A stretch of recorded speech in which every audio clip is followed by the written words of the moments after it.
In front of me is Sony Xperia 10.4, and let me show you how to locate Imei and serial number on this device. So firstly, open your phone dialer, that will be the first method. Go to keypad and enter a secret code, which is *pound *6#.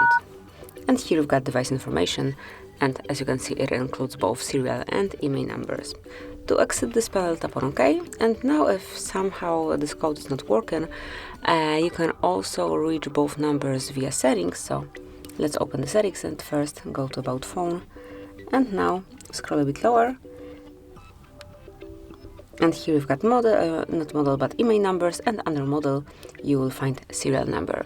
So that's it, that will be all. Thank you for watching. Please subscribe our channel and leave the thumbs up.